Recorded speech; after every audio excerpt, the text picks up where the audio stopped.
Hello everyone, students. Today I have brought another list of phrasal verbs for you.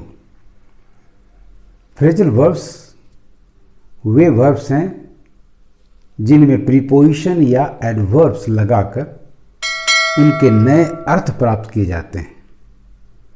यदि किसी verb में preposition या adverb लगाने से अर्थ वर्ब का वही होता है तो वो फ्रेजल वर्ब नहीं है, लेकिन यदि अर्थ डिफरेंट हो जाए तो हम वैसे फ्रेजेस को जो वर्ब से बने होते हैं फ्रेजल वर्ब्स कहते हैं। आइए टॉपिक शुरू करते हैं। The first phrasal verb is abide by. It means to respect और obey a law, a rule, a decision et cetera. किसी कानून, नियम, निर्णय आदि को मानना, उसका आदर करना। For example, if you want to stay with us you must abide by our decision. यदि आप मेरे साथ रहना चाहते हैं तो आपको हमारे नियम का, हमारे निर्णय का आदर करना होगा। Number 2, account for, to give a reason or an explanation. किसी चीज के लिए कारण बताना या उसकी व्याख्या देना। For instance, you should account for all the money you spent. आपने जितने भी रुपए खर्च किए उनके खर्च करने का कारण बताना होगा, उसकी व्याख्या करनी चाहिए। Number 3, ache for. It means to want someone or something very much. किसी को या किसी चीज को बहुत ज्यादा चाहना, उसकी कमी महसूस करना। For example, he was so lonely that he ached for the touch of someone dear and near। वो इतना अकेलापन महसूस कर रहा था कि उसकी इच्छा हो रही थी कोई अपना, कोई प्यारा, कोई निकट का व्यक्ति उसे स्पर्श दे। The next phrasal verb is act on। It means to take action as a result of something। किसी चीज के परिणाम स्वरूप एक्शन लेना, कार्यवाही करना। For example, the police decided to act on the anonymous call they received।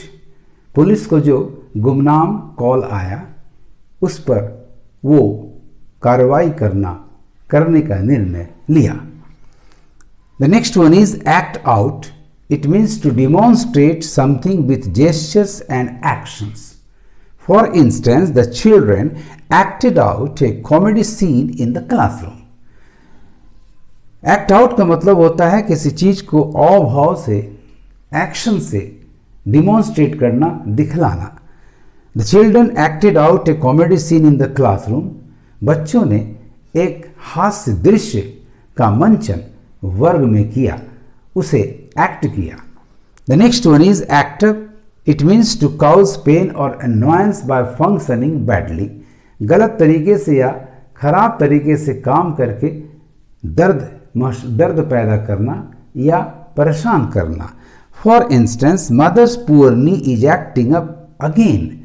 माँ का कमजोर घुटना फिर से दर्द कर रहा है। The next phrasal verb is add up. It means to make sense, to seem reasonable, अर्थपूर्ण होना, उचित होना।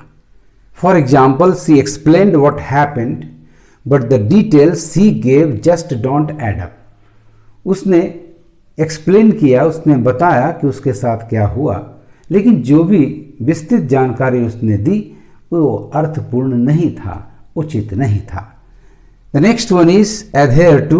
It means to support, to follow, to act in accordance with. के अनुसार काम करना, सपोर्ट करना, समर्थन देना, अनुसरण करना। For instance, all the parties must adhere to the rules. सारे दलों को नियमों का पालन, नियमों का अनुसरण करना होगा। The next one is advise against. It means to recommend not to do something. कोई काम नहीं करने की सलाह देना।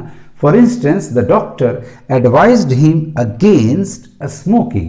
डॉक्टर ने उसे सलाह दी कि आप धूम्रपान ना करें। The next phrasal verb is agree with. It means to have the same opinion as someone else. किसी के साथ सहमत होना, राजी होना। For instance, I agree with you entirely in this matter. मैं इस मामले में आपसे पूरी तरह सहमत हूं. The next one is agree to give approval to something. किसी बात को स्वीकार करना, किसी बात को सहमति प्रदान कर देना. For instance, he agreed to my proposal. वह मेरे प्रस्ताव से सहमत हुई, उसने हाँ कर दिया. The next one is aim at, to direct towards a target. किसी चीज का निशाना बनाना, लक्ष्य करना. For example, the police officer aimed his gun straight at the criminal. Police पदाधिकारी ने अपनी बंदूक सीधे अपराधी पर तान दी, उसका निशाना बनाया. आप मेरे वीडियो को लाइक करना और शेयर करना नहीं भूलेंगे. साथ साथ चैनल को सब्सक्राइब जरूर करेंगे यदि आपने ऐसा नहीं किया है. आइए अगले फ्रेजल वर्ब को देखें. Allow for, to take into consideration और to include in a calculation. किसी बात पर विचार करना, उसे विचार में शामिल करना. दूसरा अर्थ है किसी चीज को, किसी हेड को गिनती में, लेखा हिसाब किताब में शामिल करना. फॉर इंस्टेंस, फर्स्ट मीनिंग का एग्जाम्पल है, टू टेक इनटू कंसिडरेशन का एग्जाम्पल है, इट विल टेक लॉन्गर, काफी समय लगेगा. You will have to allow for heavy traffic at peak hours. जब पीक आवर्स होता है तो सड़कों पे ट्रैफिक बहुत हेवी होती है, आपको इस बात पर भी विचार करना होगा. Second meaning, to include in a calculation के लिए एग्जाम्पल है, we must allow for food expenses too. हमें फूड में भोजन खर्च को भी इसमें शामिल करना होगा, इस हिसाब किताब में लाना होगा. लेट्स ऐड ₹100 पर पर्सन. तो आइए प्रति व्यक्ति 100 रुपया हम इसमें जोड़ दें. The next phrasal verb is allude to. It means to make reference or to mention in an indirect way. अप्रत्यक्ष रूप में उसकी चर्चा करना, उस दिशा में उस बात की ओर संकेत करना. For example, I don't understand, मुझे समझ में नहीं आ रहा है. What problem is he alluding to, वो किस समस्या की ओर संकेत कर रहा है. The next one is amount to. It means to reach, to be equivalent to. For example, the total repair work will amount to ₹1,000. मरम्मत करने का काम का पूरा खर्च 1,000 रुपए तक पहुंच जाएगा. एक और एग्जाम्पल लेते हैं. His statement amounted to a confession. उसका वक्तव्य उसके अपराध को, उसके दोष को स्वीकार करने के समतुल्य है. The next one is angle for. It means to try to obtain something by hinting or suggesting. इशारा करके या संकेत करके, यानी अप्रत्यक्ष रूप से कुछ पाने का प्रयास करना. For instance, from the way you are speaking, जिस तरह से आप बात कर रहे हैं, I suspect, मुझे शक है, you are angling for a free book, कि आप एक किताब मुफ्त में पाने की कोशिश कर रहे हैं. The next one is answer back. बहस करना, जवाब लगाना. To reply to someone in authority.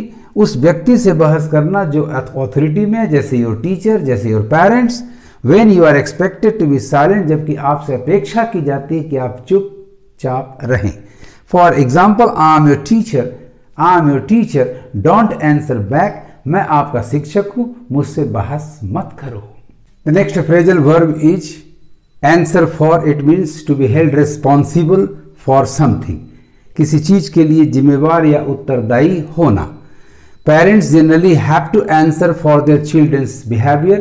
अपने बच्चों के बर्ताव के लिए सामान्यतः माता पिता उत्तरदायी होते हैं. Next one is answer to, meaning to be responsible, to be controlled by. किसी के प्रति उत्तरदायी होना या किसी के द्वारा नियंत्रित होना. Who do you answer to in your job? आप अपने काम में, अपनी नौकरी में किसके प्रति जिम्मेवार हैं, किसके प्रति उत्तरदायी हैं. The next one is appeal to. It means to plead or to make an earnest request. बहुत ही विनम्रता के साथ अनुरोध करना. For example, the leader appealed to the crowd to stay calm. Netaji ने भीड़ से अनुरोध किया कि वो शांति बनाए रखें। The next one is arrive at, it means to reach an agreement etc. For example, I hope they will arrive at an agreement at the end of the meeting. मुझे आशा है कि वे सभा समाप्ति के समय एक समझौते पर पहुंच जाएंगे। इस तरह से स्टूडेंट्स आपको फ्रेजल वर्ब्स याद करने की जरूरत नहीं है, शब्दों से उसके साथ लगे प्रीपोजिशन से अर्थ को पजल आउट करने की चेष्टा करें और सही ऑप्शन को ठीक कर दें। साथ साथ उनसे जुड़े जो भी एग्जाम्पल सेंटेंसेस मैंने दिए हैं उनको आप बहुत ध्यान से बार बार पढ़ें ताकि वो आपको याद हो जाए। आपको मेरा ये वीडियो कैसा लगा कमेंट करेंगे और ज़्यादा से ज़्यादा शेयर करेंगे। Thanks for watching my video.